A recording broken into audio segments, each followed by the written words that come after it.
Welcome to Starting a Counseling Practice podcast, where we bring in amazing clinicians from around the world to share their stories of starting a counseling practice.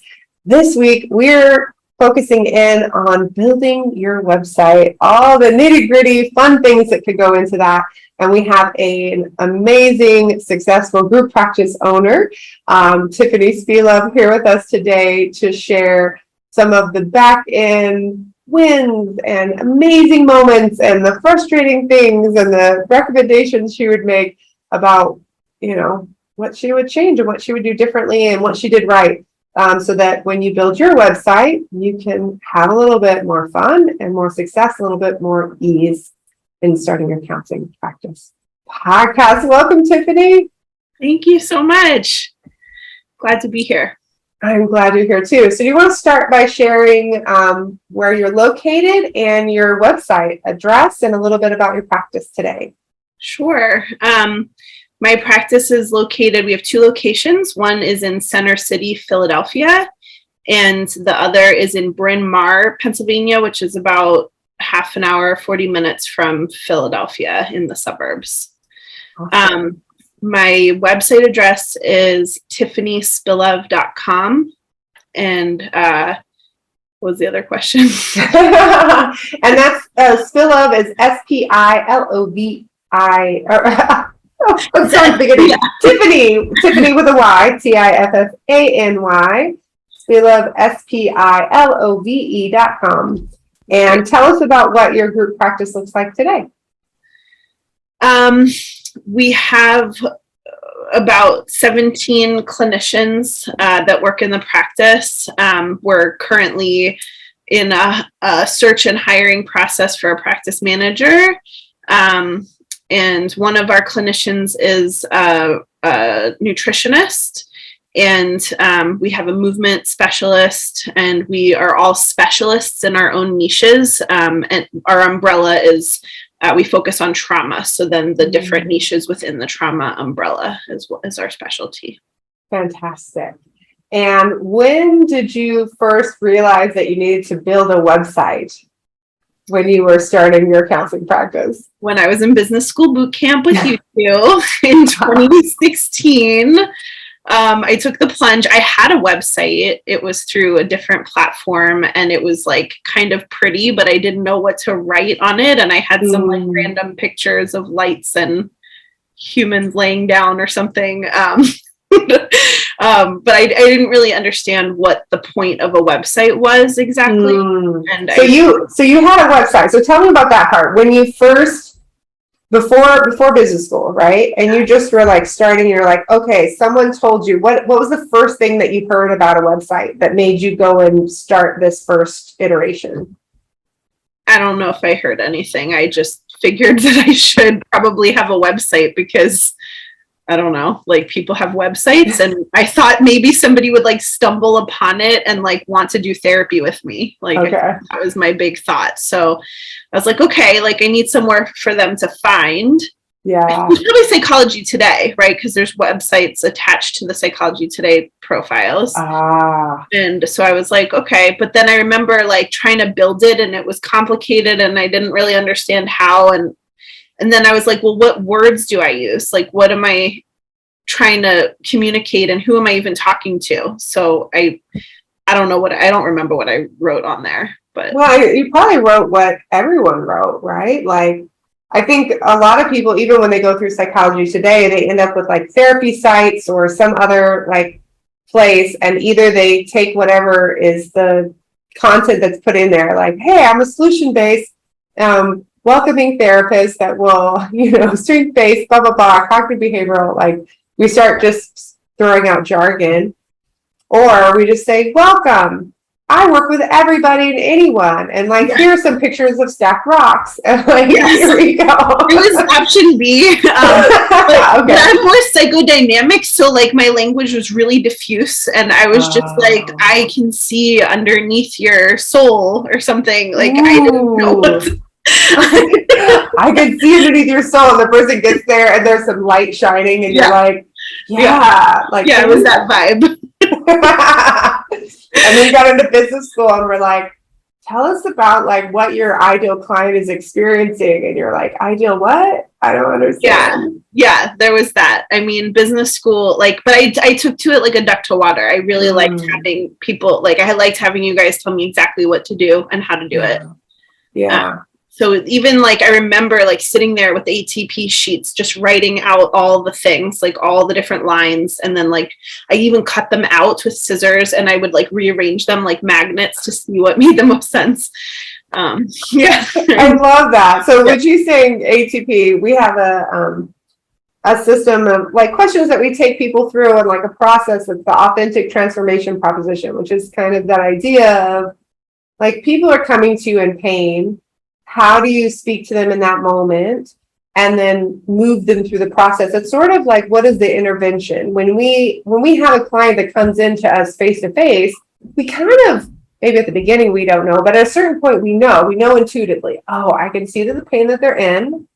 Here's what they're needing right now. They're needing some grounding. They need some they need some sense of humor. Maybe this person needs a little levity. Maybe this person needs a little break. Maybe they need to get into their body in a different way. Maybe they need some data information to get them kind of out of the space, whatever it is. And we kind of like, and we watch their reactions, and that lets us know, are we going in the right direction? And then hopefully by the end of even the first session, like the person's not, fixed or perfect, but maybe they're leaving in a better state than when they came in, or they have a sense of like, okay, there's a plan. I know what's next. I know what my options are. And so I think for us, the ATP or what a great website should do, it should be this little mini intervention. It's not therapy. It's not the same, but could we take somebody who we kind of know after a while, like what is this like pain that people are in? And can we take them where by the end they have a little bit more information, they feel grounded, and they understand what their options are. Right. Can we do that same thing? Yeah. And do they feel seen? That was, I think, that's the biggest part.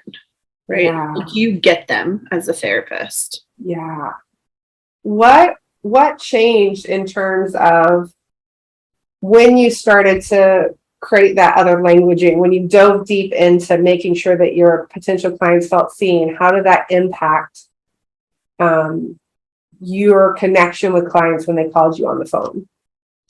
I mean, it changed everything. Like, I got to tell you, because this is like the fun. So your video, Miranda, of the website building, I sat there with it and I would like pause and then do what you said and then play again and then did what you said. And like, that's how I built the website that there is now, like the bones of it. Mm-hmm. And what happened was it took a little while for everything to sort of like percolate and marinate. And I would say like 4 months it took for me. Mm-hmm.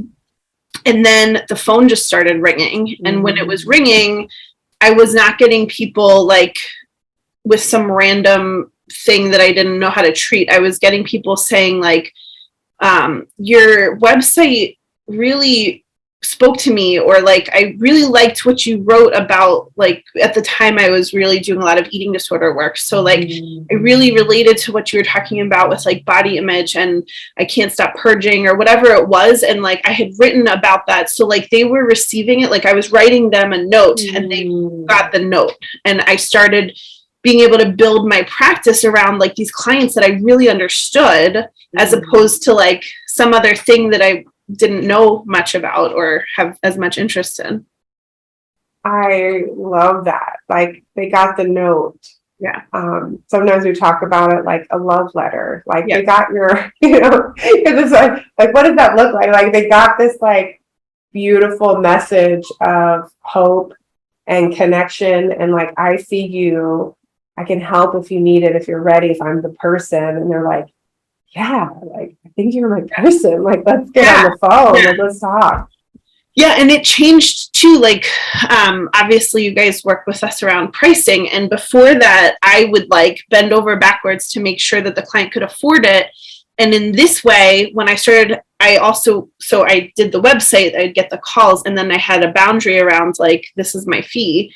Yeah. And people were still interested because they felt so seen by me that they were willing to like move their budget around to make sure that they had the right clinician. So it changed everything. Yeah. Versus, I think that's what happens with a lot of websites where you're just being found and it's just a general, or even on a Psychology Today. I think a lot of people think of their Psychology Today posting as like, oh, I have a website, like I have a web presence, like I'm on Psychology Today. And they put it as general as possible to reach as many people as possible. Yeah. And then they just get people who are calling and saying, well, do you take my insurance? What about this? And well, could you do it? Like, what are you budgeting? And they're like $35 a session. You're like, okay, better than nothing. And you're like, and then you do the math and you're like, oh, wait, this isn't working. Like $35, it just doesn't work. As business owners, I think that place of, I think it's such a funny thing because a website seems like something that you can just outsource to another person, that like either you're DIYing because you're trying to save money, or you're outsourcing and you'll have some like perfect expert make you a really beautiful website, and that would make all the difference in the world. But I think whether you do it yourself or whether you do pay someone, there's a really personal experience that happens. And you being able to understand what you do and who you want to work with, and you to be able to communicate that in your words and in your vision, like it has to be you on the page. Like it has to be you on the page. Like if somebody else is writing your content, they need to understand not how to write good content. They need to understand you as a person, and they need to be able to basically like step into your body and into your mind and into your experience and like write something that you're like, oh, I say that all the time. Right. That's exactly how I would say that. Like that's me on the page. How did they do that? Right. Versus just, oh, that's really cool. I wish I would say things like that. That looks amazing. Like it really does need to be this connection place. Yeah, because the therapy field is not like, we're not selling like hand cream. Like it has to, like they're out there, like clients are out there looking for somebody who really gets them. And if there's somebody else writing my content, it doesn't translate the same. I mean, I'm sure with like a really good writer who understands like how to get in a therapist's head and the specific niche and stuff. But I think the website itself is like, honestly, it's the most important part of the business. It's like, it's a representation of like everything that is the business. I think that's such a great thing. It's a representation of everything that is the business, and who is the business. Right. It really is the people. Like it really is you. Yeah. And I think that is one of the reasons why it is so hard, is because a lot of us are not taught to know ourselves. Right. We're taught to follow this, initially where I'm taught to follow this procedure. Let me get this treatment planner out. Let me do medical necessity. Let me figure out how to like communicate all of this. And accommodate, like instead of being like, this is what I do, it's like, what do you need me to do? And then like I've lost myself as a therapist trying to accommodate somebody's need when that's not doing them a service. No, I remember that was my biggest mistake when I started seeing couples, was coming in and kind of doing it in this client-centered way that I'd done individuals.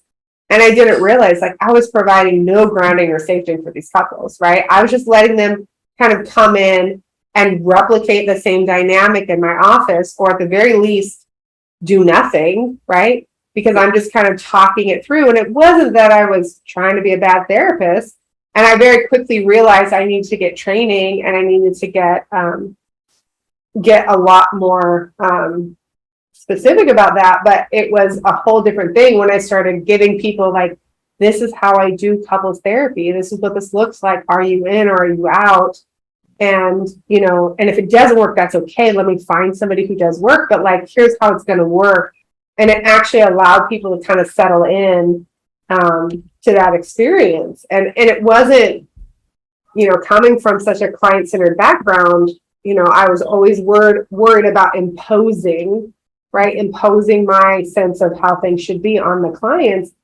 And I like to trust myself that I know I'm not going to impose, but I do need to teach, and I need to provide some grounding, Yeah. So yeah, it's such a beautiful thing. So tell me about, as you started moving into this group practice, right? 17 clinicians. What were some of the lessons you learned as you started to add those people into your website and expand in that way?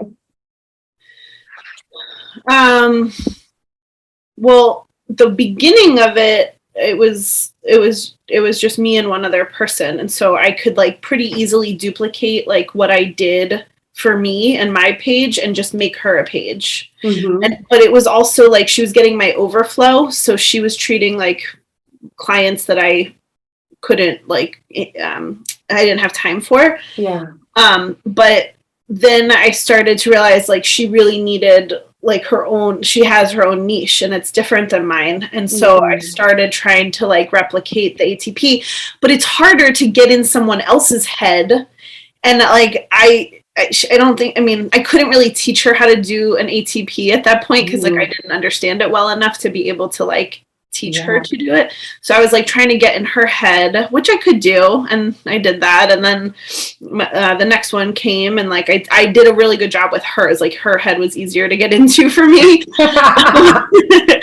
But then like here I was like with multiple people, and then I'm like, well, what is the welcome page supposed to look like? Because it was still me. It was still my welcome page with just these two other like people added into like another page.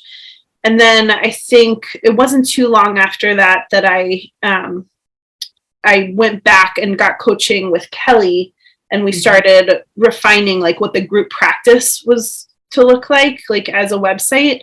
And so that was really helpful to have it, because I didn't want to get general. I wanted to stay specific, but now we had like multiple people that we had to represent. And so it, that helped me like have more clarity of vision around like, I didn't purposely build like a trauma practice, but I know that that's the type of work that I'm drawn to, and the people that I attract are also drawn to it. So we were able to couch the whole thing in like, we're a team of specialists, and we provide trauma care, and then here's the niches under that umbrella that we each bring to the table individually.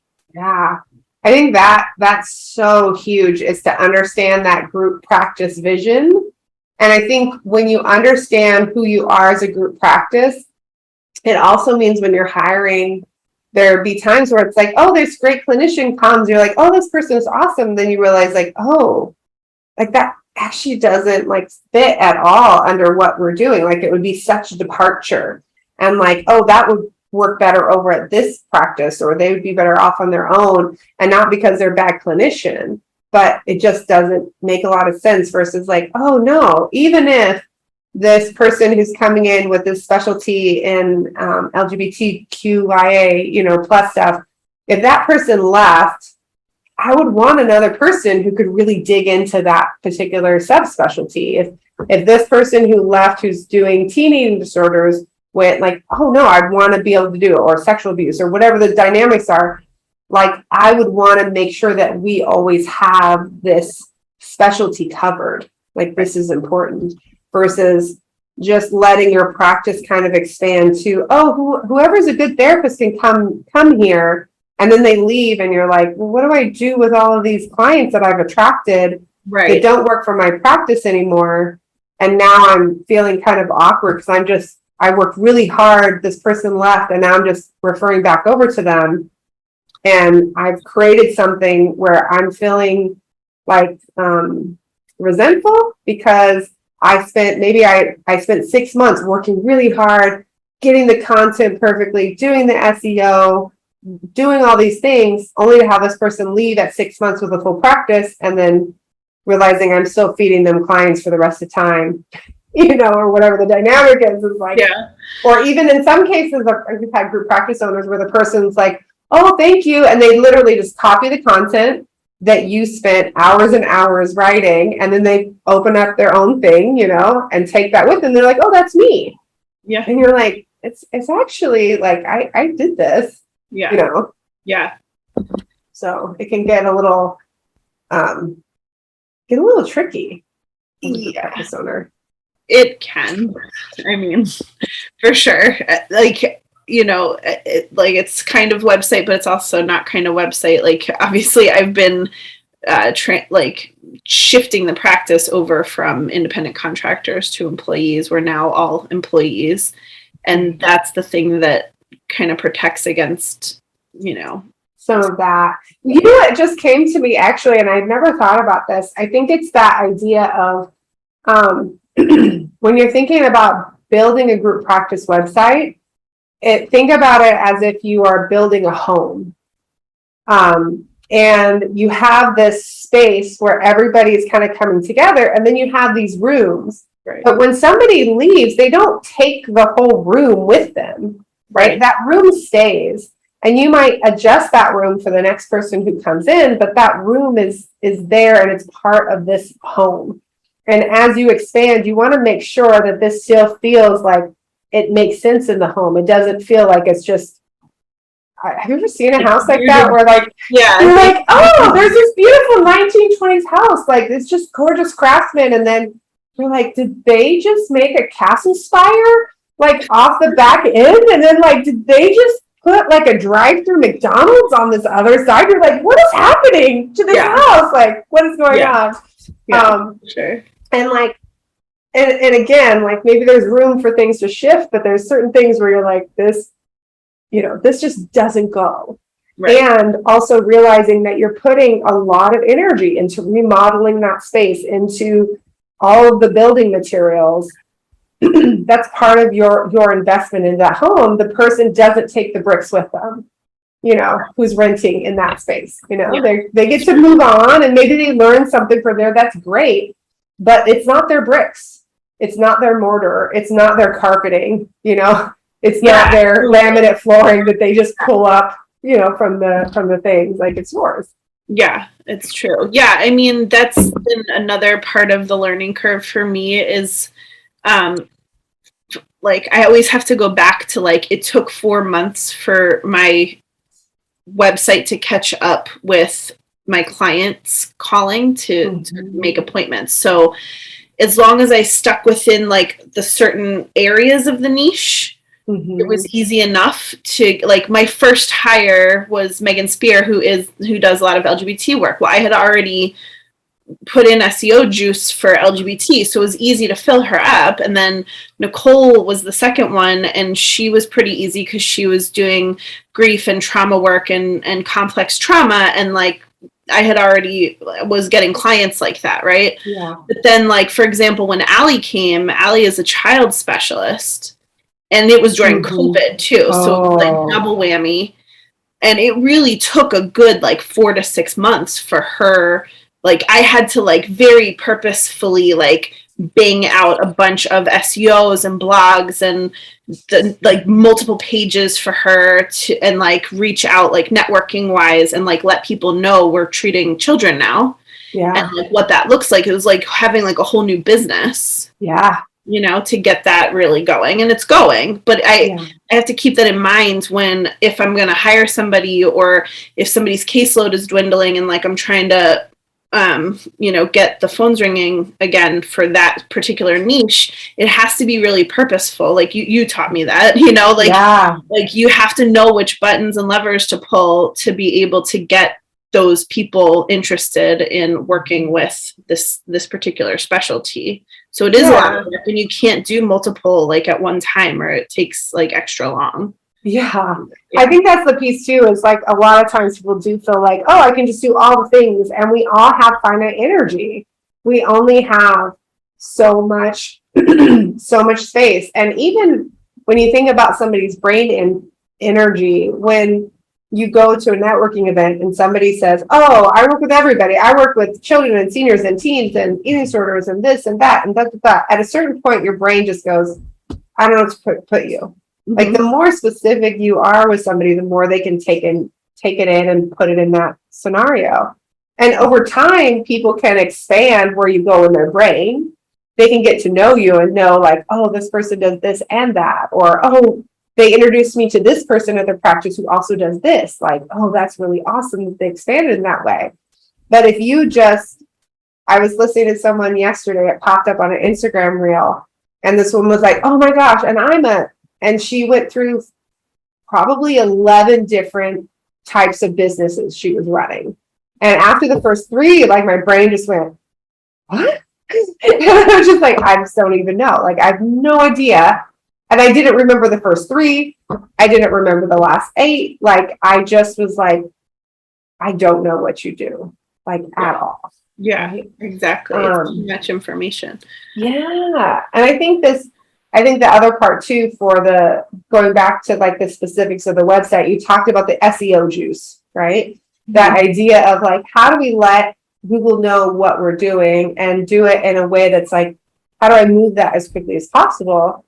It's really hard to, get to the first page of Google for 6 different, high value keywords, like in the same 6 weeks. It's much easier to focus in and let people know, hey, here's what I'm about, and get that to the first page of Google, and then move to another one and get to the first page of Google. And then over time, you can kind of watch them and give them a little bit more energy as you need if you see them start to fall.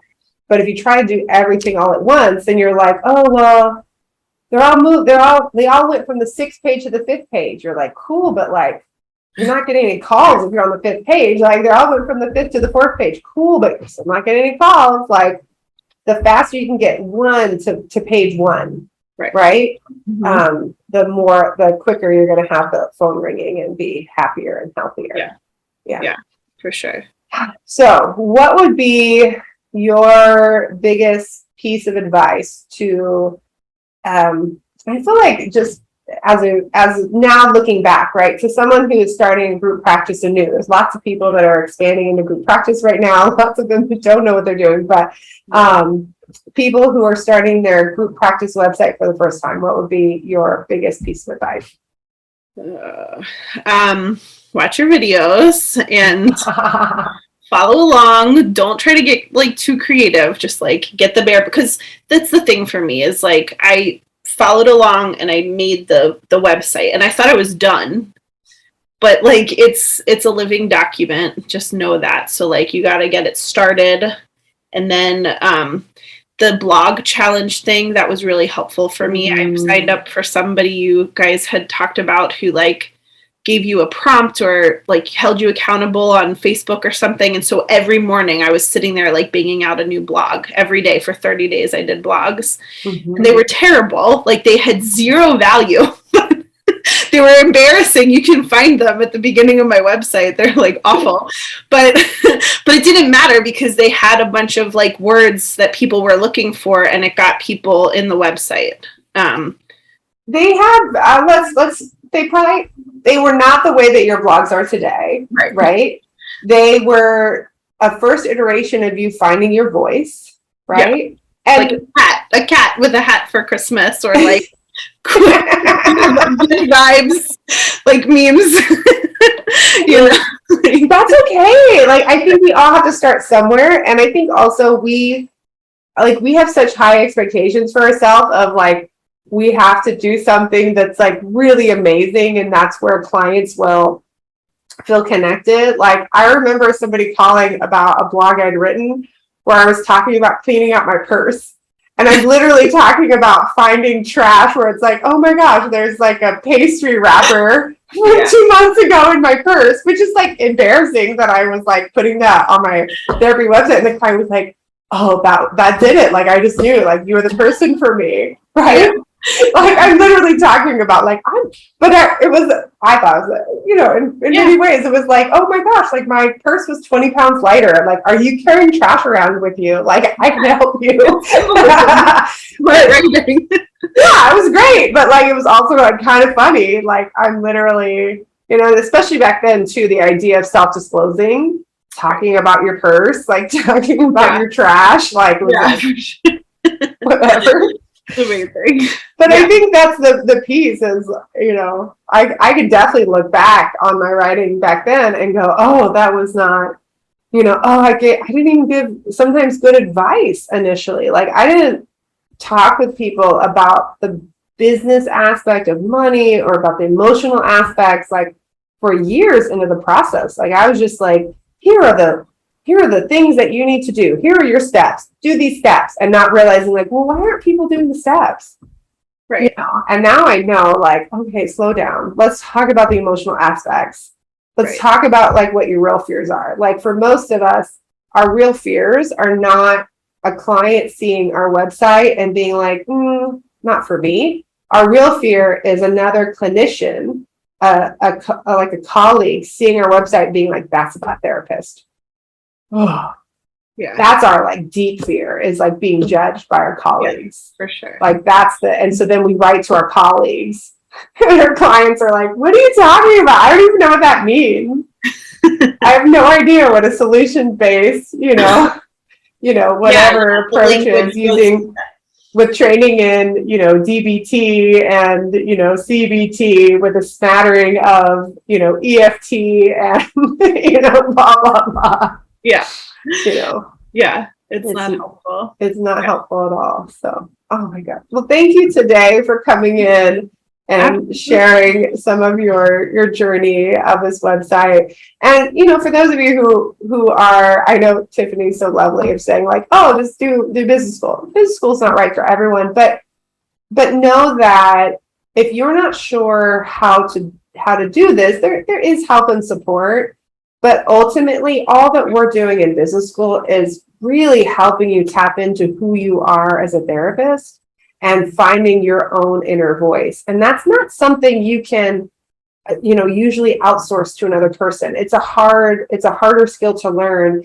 And it's hard if you haven't taken the time to kind of like get deep within yourself to be able to even answer those questions for somebody else, Yeah. And I think that is the magic of what we do, is helping people really get to know themselves in a deep way. But that's the piece. If you're feeling like, I have this website, it's not doing anything, I don't understand why, there's probably an intersection between, are you really showing up on the page in a way and in words and languaging that your ideal clients can really hear? And have you learned enough of the technical pieces of the SEO juice of the other pieces to understand, so that Google can connect you with the right people, right? Because you can have amazing languaging, but if it's not on the first page of Google, that's not going to help. And you can also be on the first page of Google, but if you don't have great languaging, that's not going to help. There's an intersection between your heart showing up on the page and also figuring out some of the logistics of that. So, absolutely. Oh, all right. Well, until next time, y'all, you can go and check us out at zynnyme.com/free. We have amazing free resources for you to access anytime, 24/7. Start there. That's the place. Of course, you can check out and get on the waiting list for our business school for therapists if you want all the step-by-step nitty-gritty support like we gave Tiffany and other people. But start with the free stuff, y'all. Just remember, we have people right now who desperately need you in particular. And there's nobody else who does things the way that you do them. You're really needed. And we need you out there. We need you taken care of. We don't need you overworked or burnt out. You can create a business that really meets the needs of clients and also takes care of you, so you can keep doing this amazing work. Until next time, y'all.